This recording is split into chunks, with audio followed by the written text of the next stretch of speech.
that he was informed that Cyril Ramaphosa, the deputy president of the country and the ANC, led the charge in asking President Zuma to step aside, but President Jacob Zuma refused. Those questions you can expect will be put to Gwede Mantashe, and it will be interesting to hear his responses. The ANC is in the run-up, its long current calendar trajectory to its elective conference in 2017. So a lot of this you can view within that frame, because everyone is looking to 2017. If they take a decision and decide to act now in the interest of preserving the integrity and credibility with voters, what does it mean for them inside the party? What does it mean in terms of the unity of the party going to 2017? So we await Gwede Mantashe to start addressing us here.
Sorry?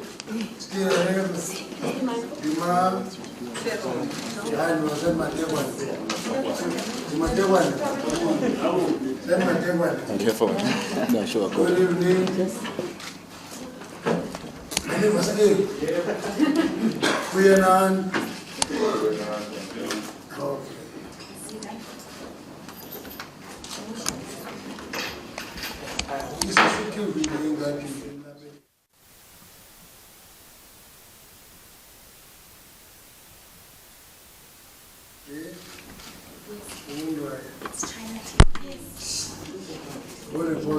China TV. Why not this? Who is the reporter for China? Is this ABC here? Okay. ANC.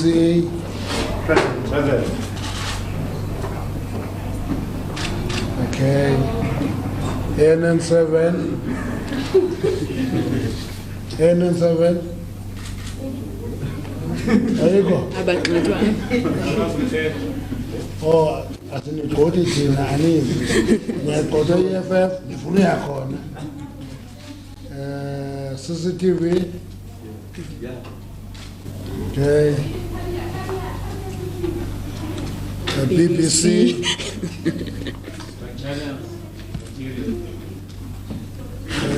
CNN.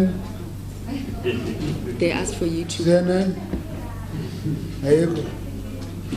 Al Jazeera. You go. Al Jazeera. There you go.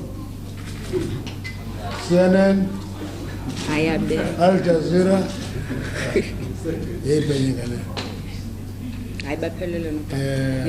Nigeria TV. Oh, okay. Africa channels. Aiko yes, Rwanda.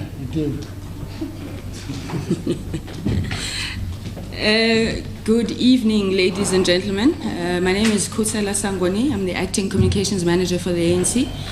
Maybe let's start off by thanking you so much for making the time to come through for this press briefing at a very short notice. The briefing is called for the SG to deliver a statement following the meeting of the national officials earlier on today, and I will ask the SG to please rise and do that. Thank you.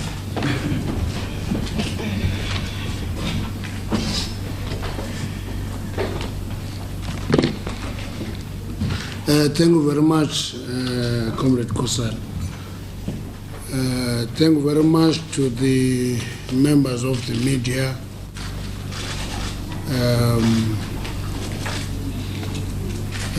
Comrade Kolingambi is not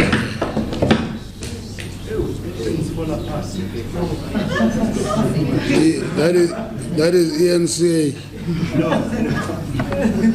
I wanted to thank Kolingambi for believing that there was a media briefing here last night and slept here. And there was no media briefing. When you said there is media briefing today at 8, others thought that it was just an April Fool joke. Thank you very much for being here. The national officials of the ANC met today. When we talk of the officials, for those who do not know, are the 6 officials: the President, Deputy President, National Chairperson, Secretary General, Deputy Secretary General, and Treasurer General of the ANC, colloquially called the top 6. And all 6 of them were present and deliberated extensively on the Constitutional Court judgment delivered yesterday in relation to the compliance with the report of the Public Protector. The ANC welcomes this well-written, extremely balanced judgment, which is testament to the fact that The Constitution of our country, adopted in 1996, truly remains an anchor, shield, and lodestar of our nation. The Constitutional Court undertook a routine exercise by the court, or take it from the judgment, to declare certain acts and laws inconsistent with the Constitution. The President has assured the ANC that he will adhere to the judgment and implement all its 11 orders. The ANC has full confidence that the National Assembly will also fully adhere to the judgment and implement all matters pertinent to it. The ANC is convinced that there was no intention on the part of the President, as he himself has said, and the ANC members in Parliament, to deliberately act inconsistently with the Constitution.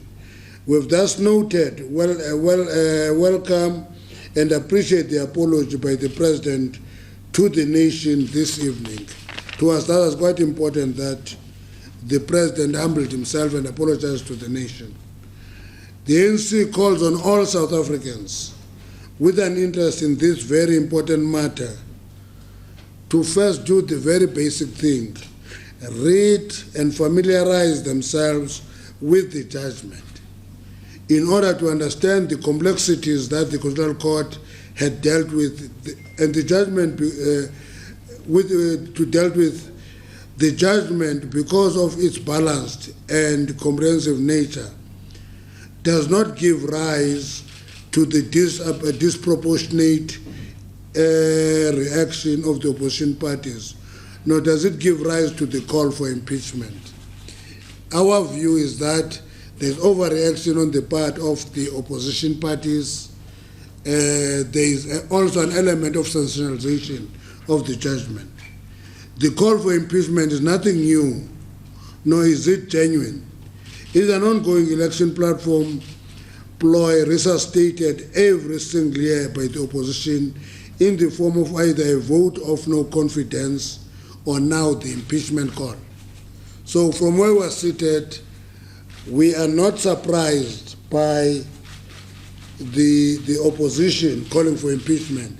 They've done that two months ago, where they called for a vote of no confidence, which collapsed. What the ANC views as being most urgent now is the implementation of the judgment.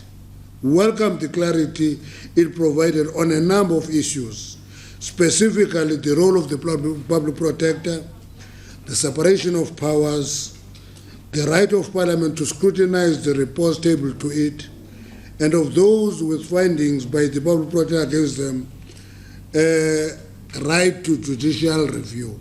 We think that clarity is quite helpful for all of us. Moving forward, the ANC has a responsibility and duty to acknowledge and confront the current political environment our country is facing.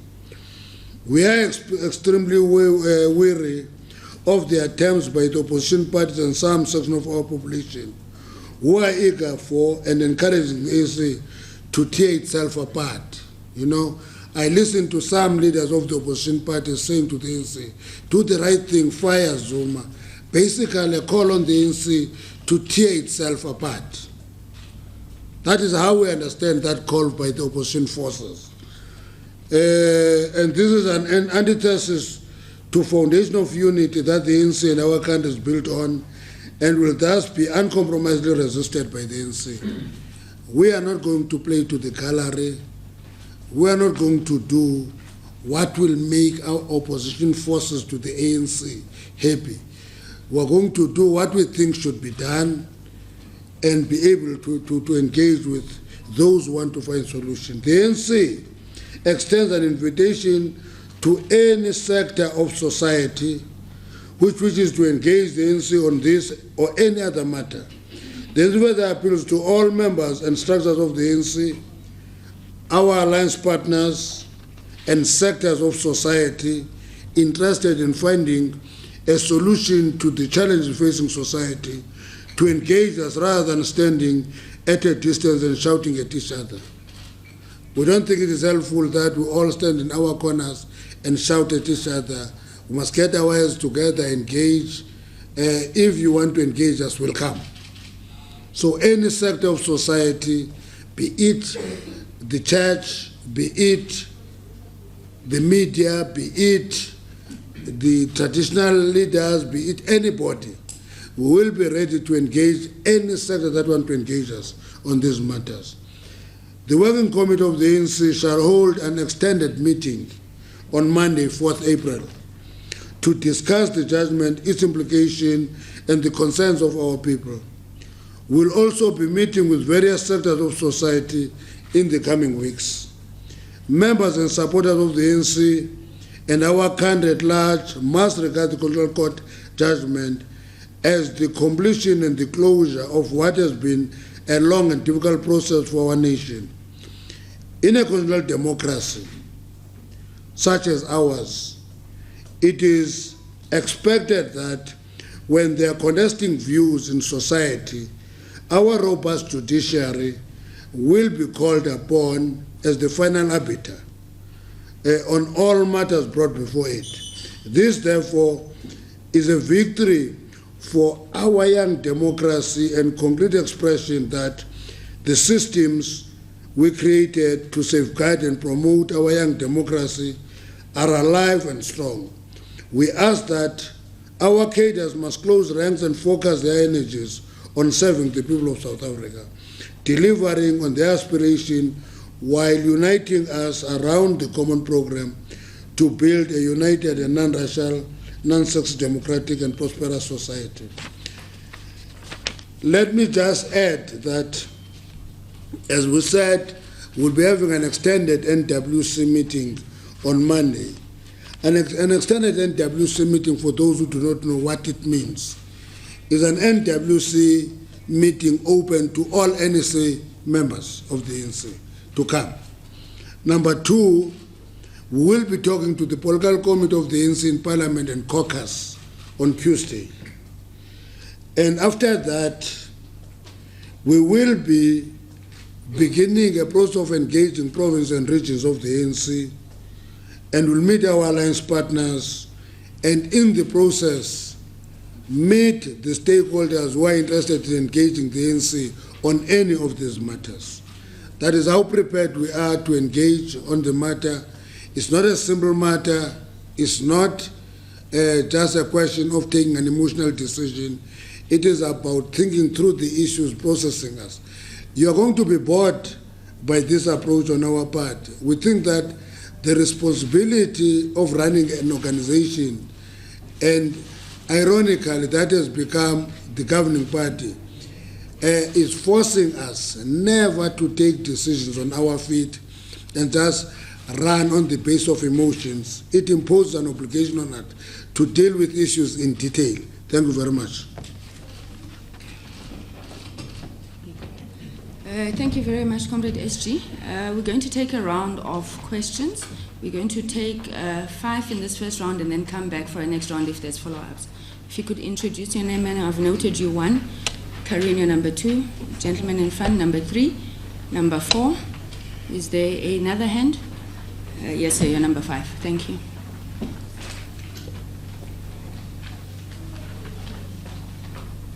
Yes, ma'am, you can proceed. Good evening, SG. Is it on? I'm Kylie van Wyk from Media 24. SG, please just allow me to quote here from what the Constitutional Court said. It said the President failed to uphold, to defend, and to respect the Constitution as the supreme law of the land. When you say, SG, the call to let go of the President is a call for the ANC to tear up itself, or tear itself apart, does that mean the ANC equals or sets itself up to be equal to the illegality that the Constitutional Court had said that President Zuma had committed?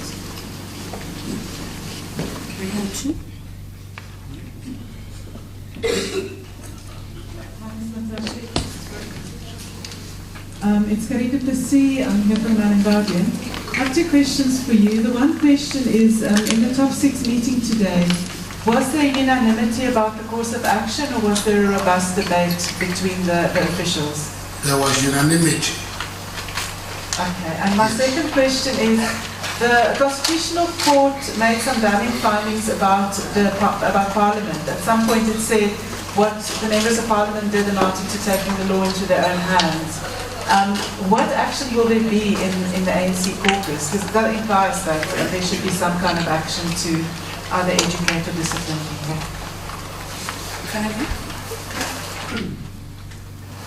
Franz Wild from Bloomberg. Secretary General, Polly just referenced the Constitutional Court ruling. I think the President in his speech, he apologized for the confusion. He didn't apologize for his actions, I believe. Do you feel that the President has taken responsibility for what the ConCourt describes as failing to uphold the Constitution? The hand number 4 was here. Okay, we can start there and then we'll finish here. Behind you, Letty. I would like to ask you what kind of finding would the Constitutional Court have to make in a matter like this that would lead to the resignation of the President? And I'm asking that in conjunction with the finding that Pauli mentioned about he was in serious breach of his oath of office. What in the President's announcement tonight and what you've said will give effect to that finding of the court that he was in breach of his oath of office and failed to uphold the Constitution? Secondly, I'd like you to tell us what are you going to say to the caucus on Tuesday?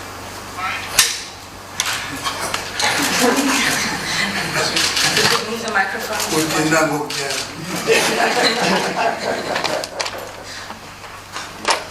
Very hard to say who were productions. Two questions. It seems, looking back over the last 5-6 years, that there have been a number of bald-faced lies told about the income commission, the bond, a number of other stories. Minister of Public Works, no step money was used. The list goes on. This is, I think, the 6th sort of scandal our President's been involved in.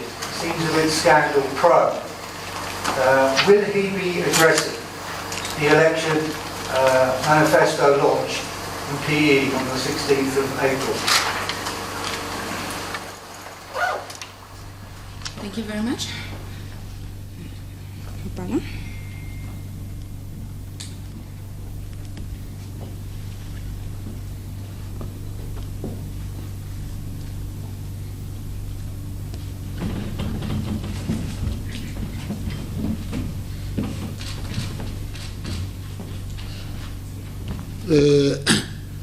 Karen, I interjected and said there was unanimity. There is a Twitter circulated by Julius Malema that there was a call for the President to resign and so forth. Those are manufactured stories. So I want to emphasize that. That is a manufactured story. There was no such a thing in the meeting of the officials. So I'm emphasizing to you that there was unanimity.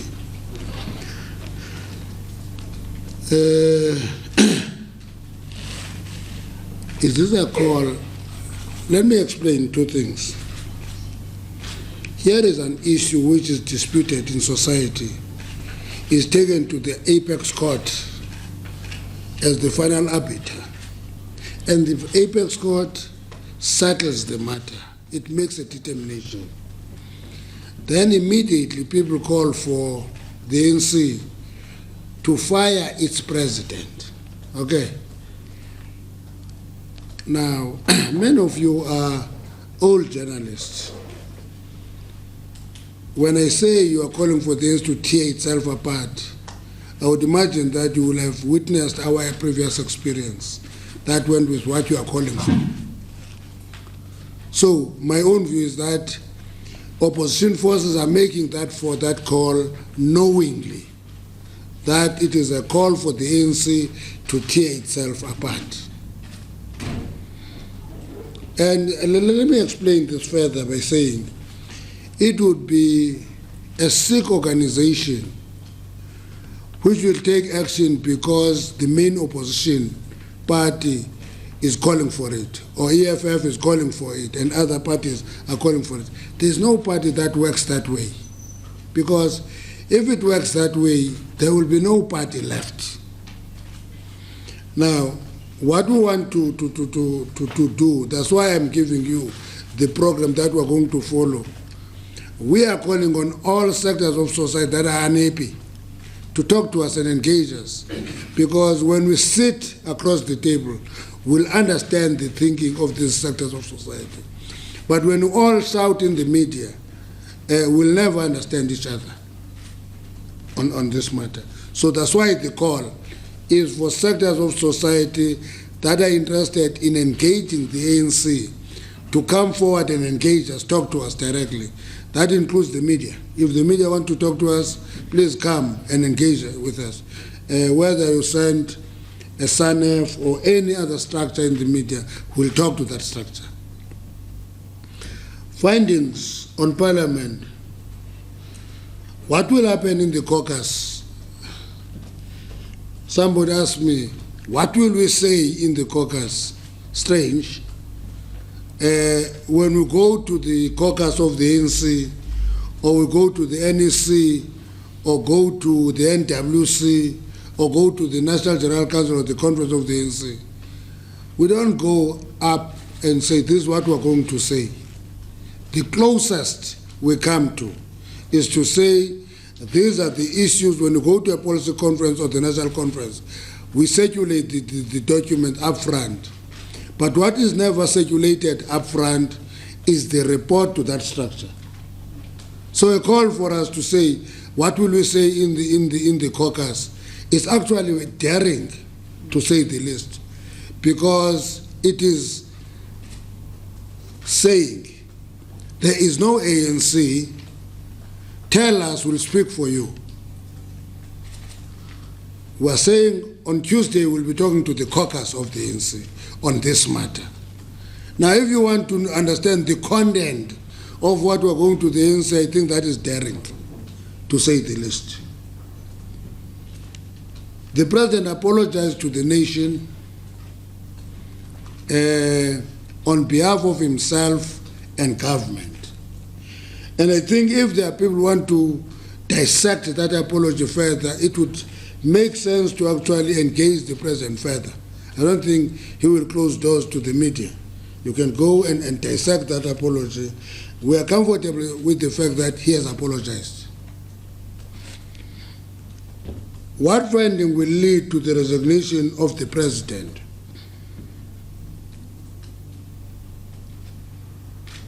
It's a strange question, I could say. In the sense that this question says to us, the ANC must be working on a program for its president to resign. That is the essence of that question.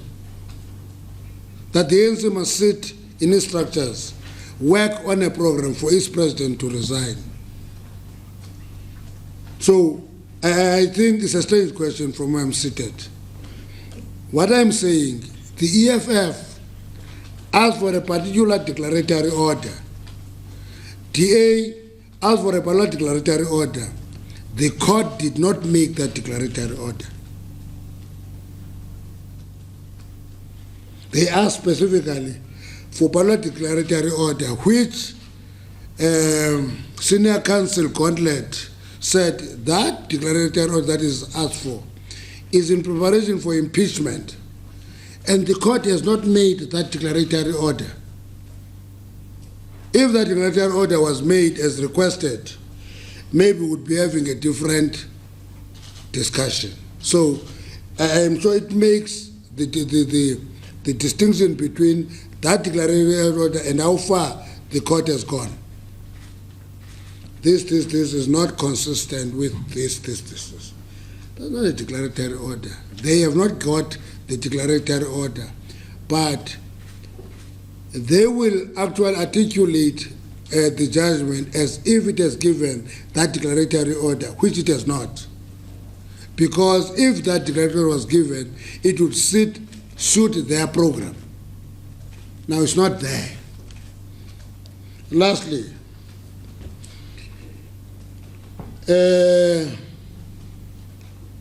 many lies have been told about Nkandla, and many half-truths and truths have been called by many other people who develop narratives around Nkandla. You're right, because you'll say Minister X and Minister told lies. Narratives that has been developed around Nkandla, many of them are truths and half-truths. It's fine with me. That's how society works. That's how the media works. And you should not resign to that. The media can tweak issues and come up with any statement. We live with that. But to ask me a question whether he will address the manifesto launch, on the 16th of February, we're launching our manifesto in Port Elizabeth. Every member of the media is invited to come. It's not a manifesto launch of President Jacob Zuma, it's the manifesto launch of the African National Congress for local government elections. You are all invited to come.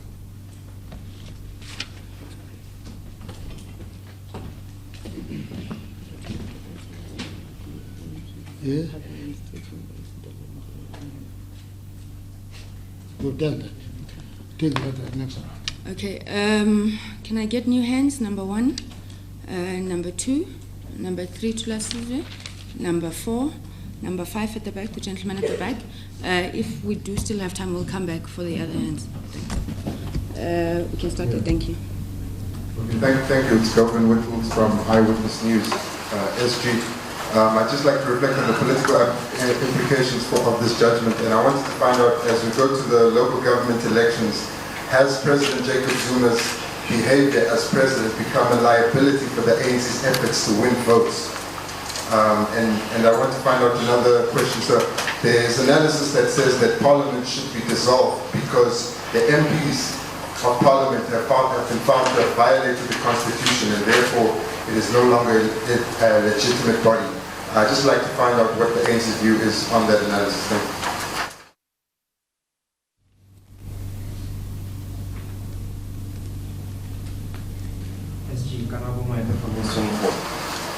You speak about the opposition parties wanting the ANC to take its side. Are you saying that you're going to put the ANC ahead of the country by not recording the opposition parties are not a country.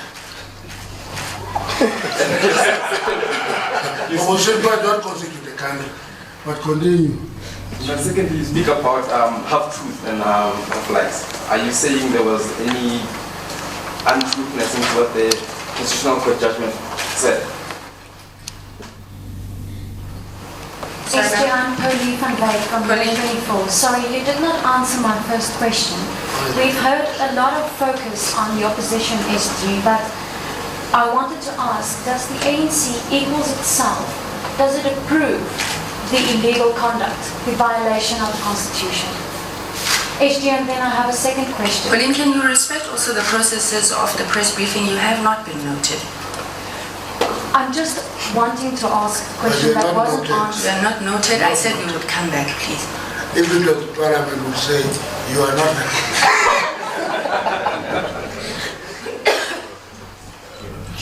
Thank you, Kusala. Thank you, SG. SG, I'm going to take you up on this, on your suggestion that what the opposition parties are calling for is disproportionate. You even used the word overreaction. SG, we have a situation where the tripod that holds our society together, where you have the executive, the legislature, and the judiciary, two of those legs have been found to have not lived up to their constitutional imperatives. I don't know if that's an overreaction, and I wouldn't say it's only on the part of opposition parties. So I don't know, I want you to clarify that, because I suspect this will be a big talking point, that you're saying that they're overreacting. And then secondly, a question linked to the one that Karabo asked. in terms of, sorry, what did you ask? Putting the ANC ahead, SG. You talk here about the fear of the ANC tearing itself apart. What is it exactly that you okay, it's not a fear, it's a concern. Let's call it a concern. Concern that the opposition is asking for the ANC to tear itself apart. But are you hearing the voices that are inside the ANC, that are growing louder and louder inside? It's not unanimous by any means, but there are voices inside, it's not opposition. And also it brings back that question that what is it that you fear that it will happen if you ask the president to step aside having violated the Constitution? Spell it out for us so that we understand. Thank you.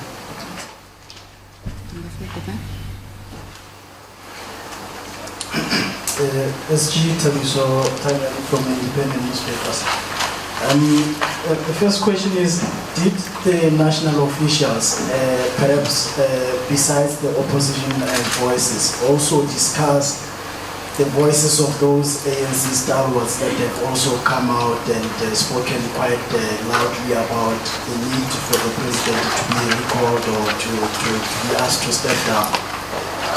The second question is, does the ANC believe it also owes the public an apology, as you speak about the president apologizing on behalf of himself and the executive or the cabinet, let's say? Given that by extension, the ANC caucus, if we were to interpret the Constitutional Court ruling, had failed to hold the executive to account. Thank you. My last hand. Gentleman next to you. Some members, it's Rich Poplack from the Daily Maverick. Some members of the opposition have basically promised a shutdown in Parliament should the president not be recalled by the ANC. What is your sort of strategy going forward with that? And also, what are you going to say to the voters come the election process? That's important. The second one. What are you going to say to the voters in the coming election campaign? What are you going to say to the voters when we get to election?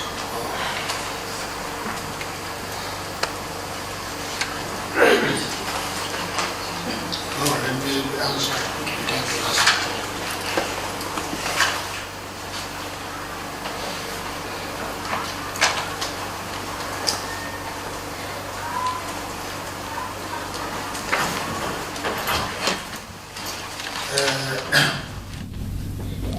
Those who have not come to the media briefings will not know that I normally apologize for the slowness in writing, because I'm more skilled in drilling a rock than in writing. So, my apology again. As we go to local government election, is JZ, the president of the ANC, liability? I don't know who contests the elections. The difference between the ANC and many parties is that we're not having a party that is revolving around a leader. We don't do that. That's why when we say we're going to go to the regions and the provinces, we'll reach all the 9 provinces and 53 regions in 3 days, because we are many. And we'll be talking to structures of the ANC everywhere. We're not a party revolving around a leader. That's the difference between the ANC and many other parties. I don't know which parties are those, but the ANC is different in that way. The call for the dissolution of Parliament, I would imagine that the Constitution makes provision on what should be done for a Parliament to be dissolved. So to stand up in a podium and call for the dissolution of Parliament, and we must all fall over ourselves and try to dissolve Parliament, will be unheard of. Actually, there will be no country existing. Let me emphasize that the reason that we say we will respect the decision and the judgment is because we're a constitutional democracy. We're not just a democracy that is based on who shouts loudest. It doesn't work that way. anybody want to dissolve parliament, there will be processes followed if you want to dissolve parliament prematurely. So only that process will be acceptable. It will not be a call by opposition parties. And that's why the following question was also actually a very strange question. The opposition say this, therefore you are putting the ANC ahead of the country, as if what the opposition forces say constitute a country. What the ANC thinks is not part of the country. That's what it means, basically. Country is a space that is contested. The ANC will go out there, even in local government election, contest the ideas and ask for votes. Because in South Africa, I think we're one of the few countries that have elections every 2.5 years. Many people say we have elections every 5 years. We don't have elections every 5 years in South Africa. We have elections every 2.5 years. After 2.5 years from the local government election, we'll have national and provincial elections. 2.5 years later, we'll go to local government elections. So this question of what the country is and who is society is not a question that we theorize and say it should be the voices of the opposition forces that constitute a country. Those who agree with us and those who support us are outside of the country. That is a distorted analysis of what society is all about. So the question of whether we put the ANC ahead of the country is a distortion and building a particular narrative, because you are asking a question of what was said earlier and was a subject of discussion in Parliament. You are bringing it back here with the back door in a way that is irrelevant to what we're talking about. If it is a call by opposition forces, it can be a call by the country. And therefore what the ANC says is outside of the country and is in some island. It's wrong. Yes, or in exile, yes. Or it's not in exile, we're here. We're contesting ideas every day, we're on the ground.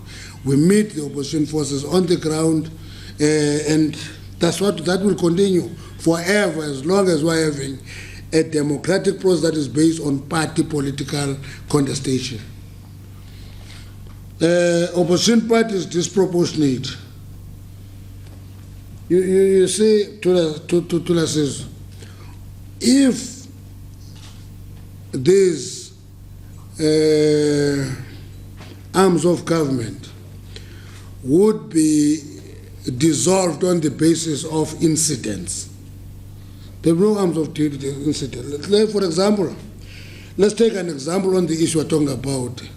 The Cape High Court come with a particular determination on the powers of the public protector. Do you say because the Supreme Court of Appeal changes that decision and therefore confirmed by the Constitutional Court, therefore must dissolve the Cape High Court as part of that arm of government and the state? However, I think your starting point of saying two arms are said, they have not complied with what they should do. That's why it is stated in a particular way in the judgment that they have acted in a way that is inconsistent with the Constitution, which is less than the declaratory order that was called upon by opposition parties. So I'm leaving that. Call from inside the ANC. What do we say to that? The ANC is the most democratic organization in South Africa. I can say that proudly. Even how we select our councillors, we're the only party that select councillors, take them to communities, they get chased away and then we come back and so forth. Other parties sit in a closed room of leadership and appoint councillors. And because we're democratic, people express their views within the structure of the ANC. That's why, was it yesterday? Yesterday, We met the commanders and commissars of Mkondo Wesizwe, who wrote a letter, one of them leaked it to the media. Okay, fine. That didn't stop us from meeting them and talking with them. The foundations, Nelson Mandela, Oliver Tambo Adelaide, Katrata Foundation, write a letter, it gets leaked to the media, we still meet them and talk to them. So those views in the ANC cannot be represented by ENCA. They talk to us and we always engage them. So the stalwart who called for the president to step aside will not call for the stepping aside of the president out there in wilderness. They will come to the ANC and say, because of X, Y, and Z, we're making this call. For example, earlier today, Comrade Sidney Mfamadi talked to the media. I have spoken to him already. As I was coming here, Comrade Msimang was an analyst in one TV station. He's a stalwart of the ANC. How does he chop and changes his role as an analyst and a stalwart of the ANC? So when we talk to him, we must make sure that we're talking to an analyst or we're talking to a stalwart. That's a confusing role. Because if you are a stalwart of the ANC, talk on that basis all the time and be able to walk here and talk to us. He was part of the delegation that I'm talking about in terms of the foundations. That is now an analyst somewhere else, it's a different matter. So we're engaging structures of the ANC, and we're actually particularly interested to those who are angry, who are disaffectionated, disillusioned and disaffectionated by whatever happens in the ANC. And from where we're seated, we know that the choice is not between disillusionment and be able to be in the organization, is that you remain with the organization all the time. If there are problems, you must be part of finding a solution in the organization. You don't come to the organization when you like and you go out when you like and shout at the organization. I don't think that choice does exist. Does the ANC owe society an apology? If we're called upon to do that, we'll do it, though we're not party to that case. And deliberately so. And it was not a mistake that we're not party to that case. The ANC was not party to that case. It was a case against the state. That's why when the order comes, it doesn't say the president must reprimand the ANC among others. No, it says go and reprimand ministers. Okay, ministers. We've done and contravened whatever rules that are there in government. It's because the court understands the distinction between the party and the government and the state. It's not one. But if there was a call for us to apologize, we would, though we are not party to this case, we're not a respondent, we're not an applicant, we don't build any projects of the state, we don't get involved in those things, though no projects are built from Luthuli House. Promise to shut down Parliament. Again, you see, that promise to shut down Parliament is as old as the promise to call for a vote of no confidence or impeachment of the president. It happens all the time. Parliament has rules, it will have to deal with that matter. The last question was, what will we say to the voters? We'll say many things. I don't know if I stand here and tell you what we'll say. I will invite you to come to PE on the 16th of April, because on that day we'll be launching the manifesto of the ANC. That manifesto will contain what we'll be saying to the electorate. And we'll use that manifesto to contest other parties. And I can promise you that we'll interact with our people, we'll explain ourselves, because we're guided by the wisdom of many of our stalwarts. We have not lost the fact that revolution is the people. You can do anything as long as you can make people understand. We understand that. So we'll be going out there understanding that we're not a party of saints. We're not a party of saints. We're a party of human beings who join the ANC, who get given responsibilities. From time to time, they will commit mistakes. It is our responsibility to go out to society and explain those mistakes. And if we must be thrown out of a meeting, we get thrown out of a meeting. As long as we're not assaulted. If we're insulted, nobody gets stolen because he's insulted. So we have a duty and a responsibility to go to those communities and explain the ANC. And whatever mistakes we commit, we go and explain them. That's what we're going to be doing in the campaign for election. So if you want to know what will we say, please join us in Nelson Mandela Bay on the 16th of April. Get yourself a copy of our manifesto. A week later, we will know exactly what we will be saying to the electorate. Thank you, Nopala. Like we are explaining ourselves to you, this really is going to be the last round. We normally do two, but I see there's some burning issues. Now take Karine first. Start with people who didn't ask questions. Okay. If there are one or two other hands, you can take those who want to repeat themselves. Okay, Kaya didn't ask. Let me explain to you. I was a councillor for one term. One thing that was a rule was that you don't talk twice on the same item unless you are explaining yourself. So I think let's apply that rule. You said we're explaining ourselves. Okay, Kaya will be number one. There's a gentleman at the back, number two. Tate Mutlenyane, number three. User, number four. In front of me, number five.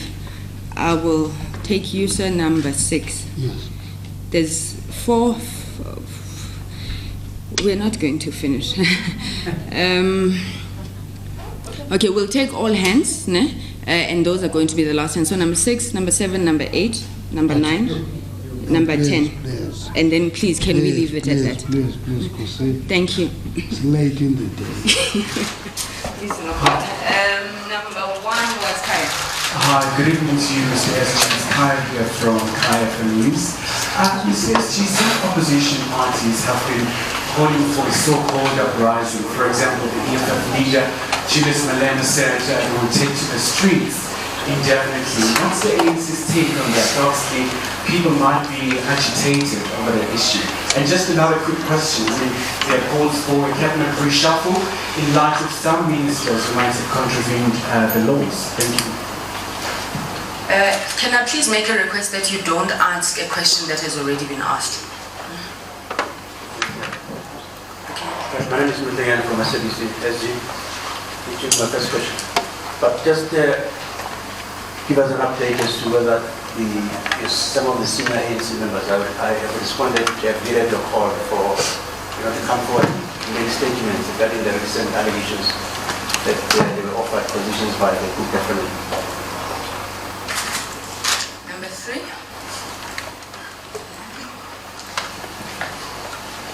Apology from the Sunday Times, SG. I just have one question, SG. Did the ANC ever advise the president to take public protector's report on review? As you would have seen in the judgment, the judge basically says that the National Assembly took the law unto its hands when it appointed other parallel processes to happen. And if the ANC never did that, why wasn't that followed? Because that could have perhaps saved a lot of costs.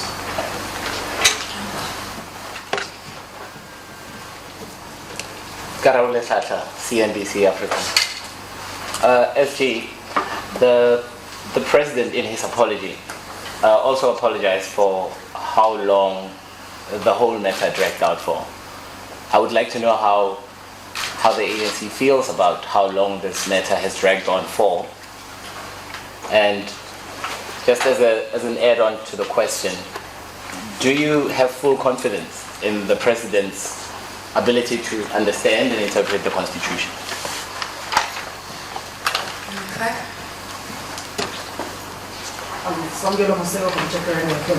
SG, the highest court in the land, the court, 11 judges found that the president failed to uphold the Constitution. Many years ago, after the Nkandla ConCourt, you'll recall President Habumbi, after one judge delivered a verdict. Is the ANC afraid to recall President Jacob Zuma just because he has a strong grip on the ANC and the faction that wants him out simply does not have the numbers to recall him? And has President Jacob Zuma cost the ANC votes ever since he took the helm? Thank you.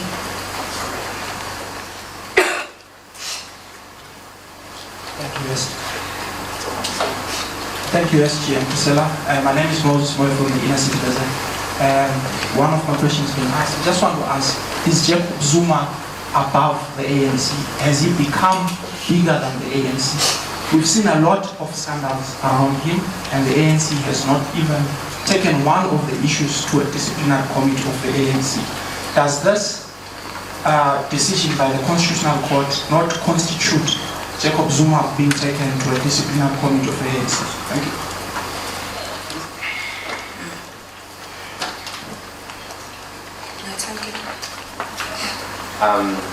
Franz Wild again from Bloomberg. Seeing as nobody else wants to ask the question of white monopoly capital, I'll do it. Are you representing white monopoly capital? You know, in many countries, after a ruling such as this, the president would have resigned. What do you think investors and rating agencies watching make of all of this? And a second question, nearly 2 weeks ago you told us that the ANC was, or that your office specifically was starting an investigation into the alleged undue influence of the Gupta family. Could you give us an update on that? I mean, have you already seen lots of people? How's it been going?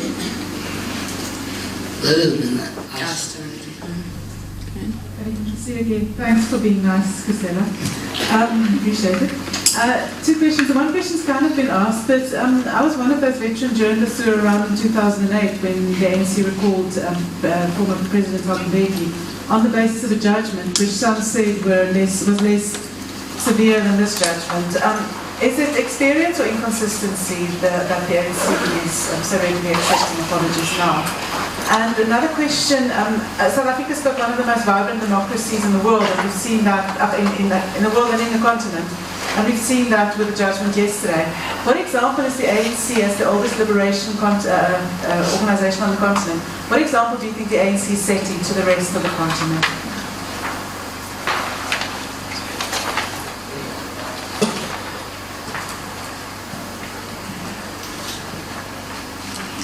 Please speak. Thank you. Because I've been berated, I'll phrase my question differently. HG, we've heard a lot about the DA and the EFF and impeachment. That's actually not the issue. None of us want to hear from them. We want to hear from the ANC.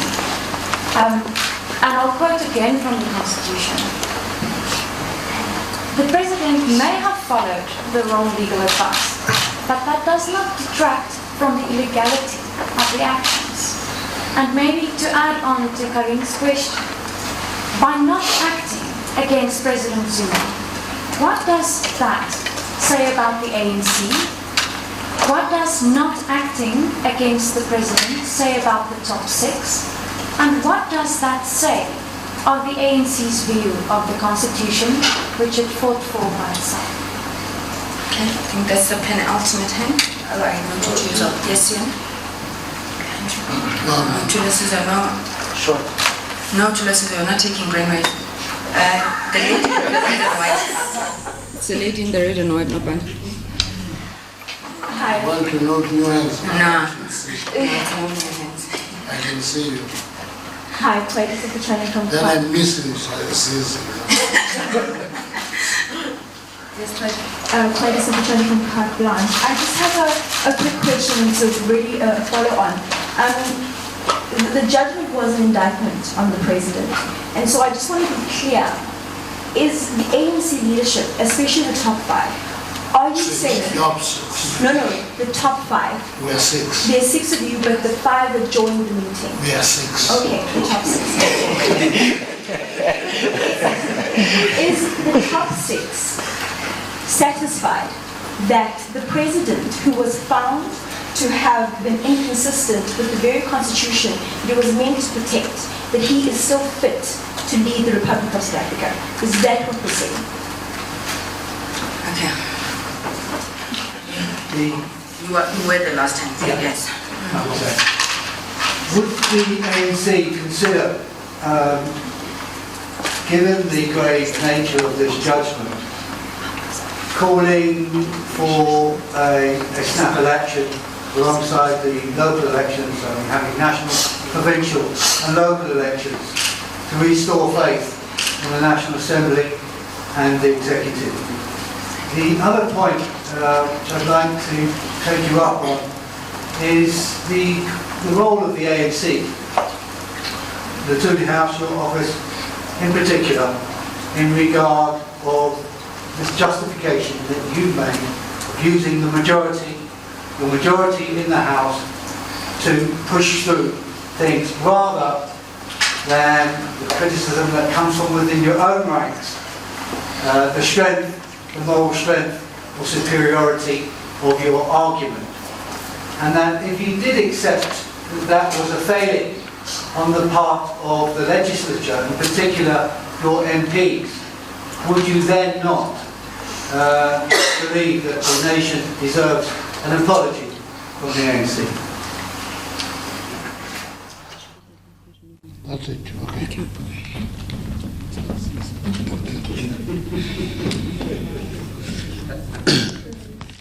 I can feel the absence of Zizi now. Seriously. Because Kusela has a soft heart and want to accommodate as much as possible. Some opposition parties call for an uprising. I haven't heard that. Okay. Not unless mobilizing people is equal to uprising. I haven't heard that. I heard a call for mobilization of people in support of their views. That is what should happen in a normal society. Your views, you mobilize society, you mobilize people. That is not a call for an uprising. When it becomes a call for an uprising, we'll give you a description of that. You see? Because that phenomenon has a description in the world. When we talk of color revolution, we talk of that. I have not heard that in this instance. That's my answer to that one. Cabinet reshuffle.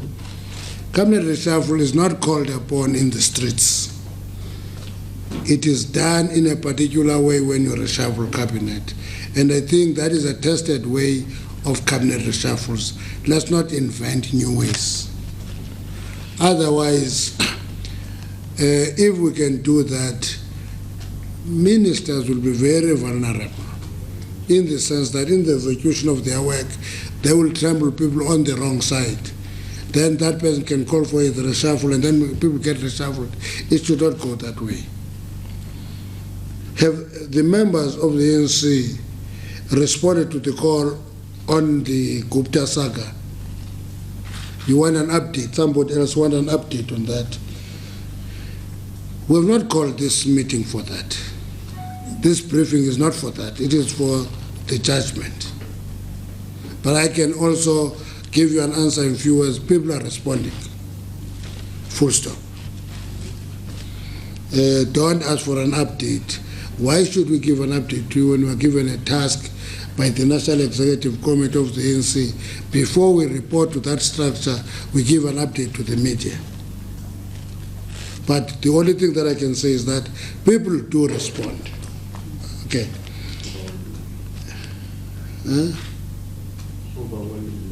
I don't know overwhelming, what is number will that be? They're not in hundreds and thousands. So I don't know what overwhelming will be in this regard. But people do respond.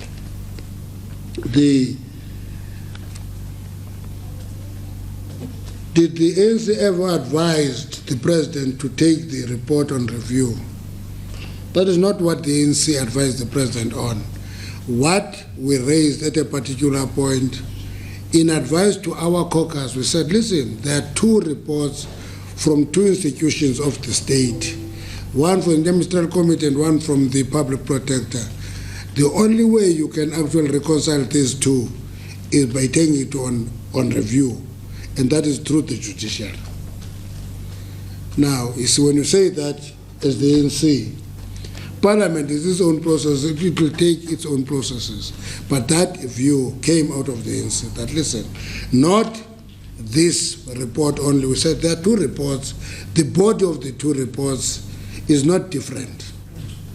The difference is on the determinations. Take this to a judiciary review so that you reconcile that those determinations. And we left it. It didn't happen. Has the process took too long? What does the ANC say? Our response to this has been consistent all the time.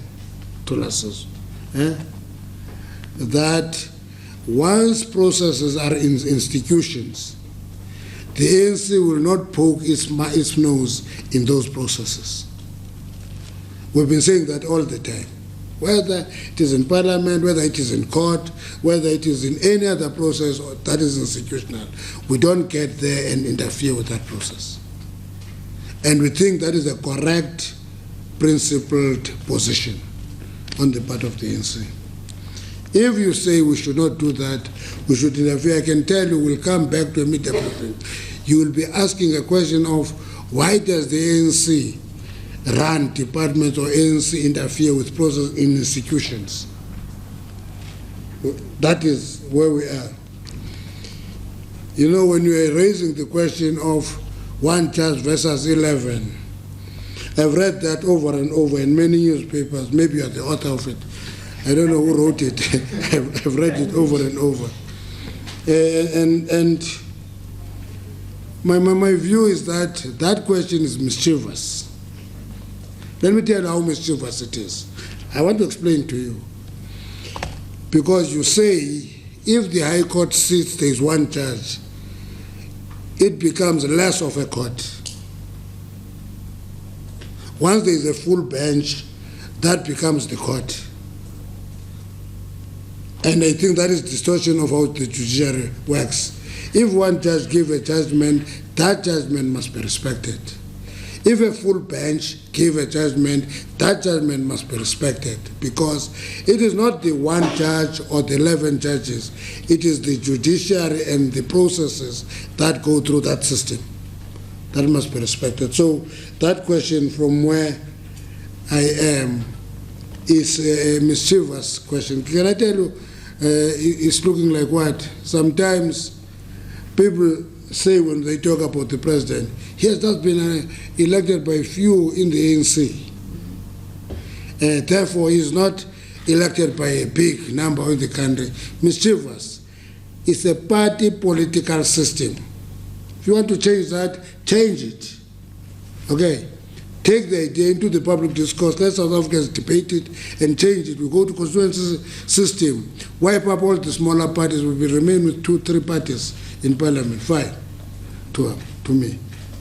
So, when people ask questions that look logical, but they do not make sense, I always forgive them.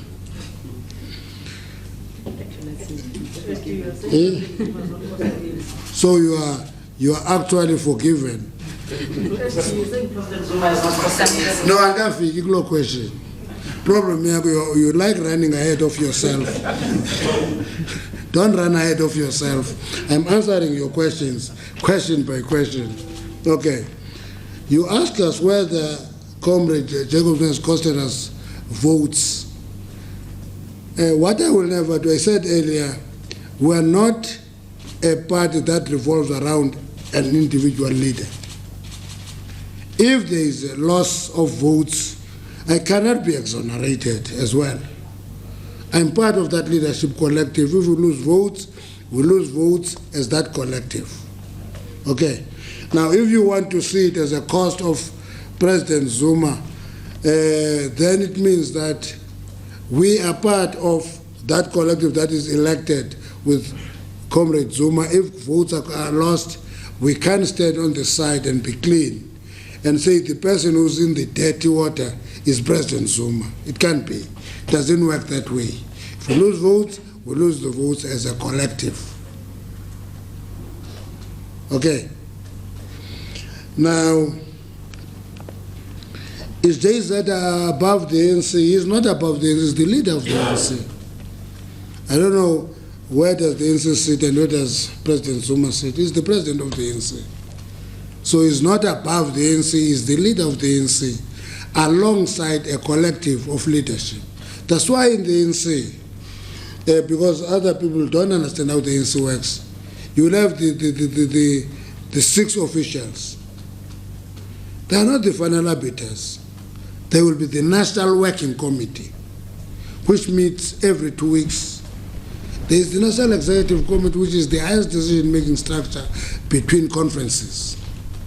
That is the leadership of the ANC. So I don't know who can be above the ANC in that regard.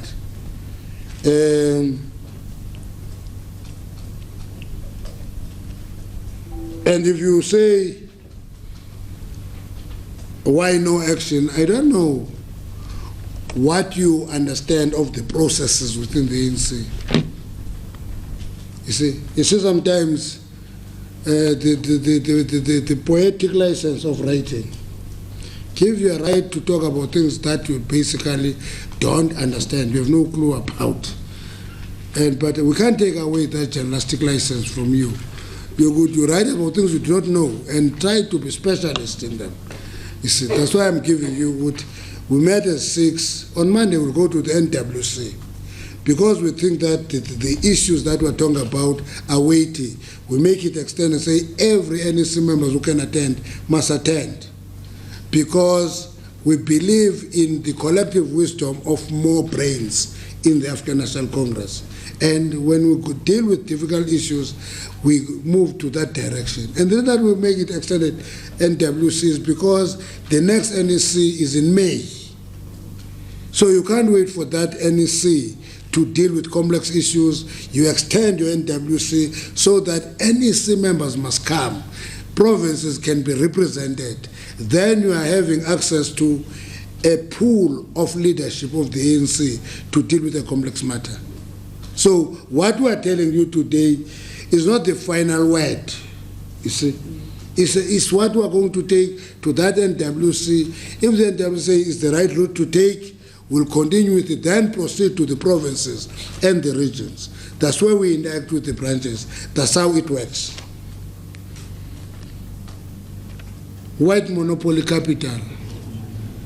What confused me is white monopoly capital and what would happen in other countries. You make that interchangeable. Now, you see, that question reflects the notion of South Africa, which is partly European and partly African.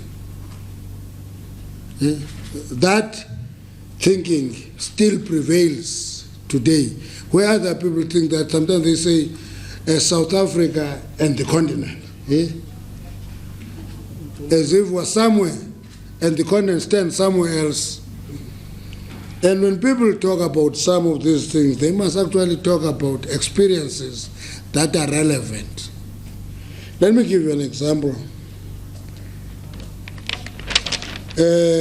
I would imagine that when the US attacked Iraq, for example, one of the companies that supplies arms there, one of the key shareholders there was the Deputy President of the United States.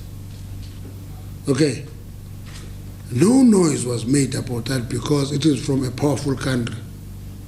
It's not a major issue. Now, white monopoly capital should determine who should step down and who should not step down, because we are in a developing economy. I listened to the CEO of the Banking Council And I listened to him talking, and I made a conclusion that as we meet stakeholders, we must meet the Banking Council. Because it can't be about satisfying the Banking Council. The Banking Council has the right to express views, but it must appreciate that their views don't get into a tabula rasa where there's empty news, empty paper. You just write.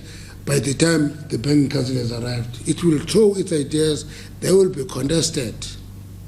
Others of these ideas will be contested by that mobilization in the streets. But those ideas are protecting monopoly capital, and people will take to the street and contest them. And that space must be created in South Africa. Now, what example do we put to the continent as the oldest liberation movement? As you described the ANC as the oldest liberation movement, you didn't add another qualification. That is the second youngest democracy in the continent. So it is the arrogance of South Africans in the majority where they think that we're the oldest liberation movement, therefore the continent must be looking upon us for anything. We must learn from the continent because we're the second youngest democracy in the continent. The only last born is South Sudan. If there was no South Sudan, it would be the last born in the continent, and therefore have a lot to learn from the continent. Let me give you an example. Yesterday, a group of citizens of Uganda who are in South Africa walk into this office, say, want to march on you because we don't like the election of Museveni. And I said to them, bring them in. They come in and I ask them, what do you want us to do? Do you want us to take a plane here and go and tell Museveni in Uganda to step down? I said, no, that's not what we're saying, and so forth, so forth. But it reflects this arrogance of South Africa being this old liberation movement that must tell everybody in the continent. We don't subscribe to that narrative. It's a dangerous narrative. If we follow it, we will be isolated and marginalized in the continent. We are part of the continent, oldest or not oldest, second youngest or not second youngest. We are part of that continent. We must learn from that continent. If there are lessons that can be learned from us, good. They must be learned from us. But it can't be what lesson to give to the continent. It's a wrong starting point. Judgment, indictment against the president, what do the others say? Can I tell you, one of the things I always tell people is that, you know, in leadership, there's one important principle that you must never give up. That if you are part of that leadership and mistakes are committed, never try to exonerate yourself. Step aside and say, it's them who are committing those mistakes. You are part of those mistakes, irrespective of what your views were. Let's give one of the questions was it unanimous? Does it matter if it is unanimous or not? If you have a different view, you get to a meeting of a leadership structure you are part of and your views are defeated. It's not your responsibility to go out there and say, no, I have a different view, but this is the decision. It doesn't work that way. Okay, so if it's a serious indictment, it's a serious indictment on the leadership of the ANC. And you must take responsibility for that. And when you take that responsibility, you take responsibility for things you know and things you do not know. You see, it's a very painful exercise if you don't understand it. But when you understand democratic centralism and loyalty to your decisions, you live that life for a long time and you never regret it. If there are mistakes, own up. If there is glory, don't even jump high. Keep quiet and bask in the sun. When there are problems, own up. Do you get my point? That's how it works. Now, Snap elections, there will be no snap elections. Okay? There will be no snap elections. Come again? There will be no snap elections alongside local government elections. We're going to the local government elections now. Now, using the majority through the House, what is democracy? See, there's a narrative in South Africa that says the ANC must be ashamed that it has a majority. That narrative is dangerous because one day, somewhere into the future, when the ANC is no longer majority, when we remind you that, listen, majority must not count, you must go and contest elections as the ANC, but go to the House and be individuals. It doesn't work in any party. Even the opposition parties don't do that. When they disagree with us as blocks of opposition parties. When they walk out of parliament because one member is kicked out of parliament, they do that in solidarity of that member. Does it make it right? No. All I'm saying is that the system is party political system. We contest election as the ANC. If I'm an MP of the ANC, I disagree with his positions. Because there's always a reserve list, I must resign. A member who is loyal to the party and understand the party must be in that parliament and represent the party. It is always used against us to bash us, so yeah, you are abusing your majority. You are not abusing your majority. That is how it works in all democracies. You can go to the developed world. Sometimes you hear that there's a revolt of backbenchers and so forth, but that revolt of backbenchers is managed in the party. We're not different. It is right. Our majority we must use unashamedly. The judge criticizes that. It can criticize. A judge is not elected, is appointed. He may not understand how democracy works. That's why it is a different arm of the state. So we can't treat judges as if they are from some heaven somewhere. There are elections. We go and contest elections. We get elected. If you are a majority, you are elected on the basis of the policies you are promising. That's what you must execute. You cannot go there and become a free agent as you like. Otherwise, there will be no parties. The ANC, when it is as a majority, anywhere it must use its majority unashamedly. Okay? Everybody else would do so. It's not because it is the ANC. Anybody else would do the same. You're acting against the Constitution. Yeah? You're acting against the Constitution as you argue that. I think, do you want a debate or you are in a media conference? No, it's not in the piece. No, we're not going to take any more questions. I think the SG has spoken in depth. We've gone on for... Thank you. Hello, John. Thank you so much for coming. Hello, John. Hello, John.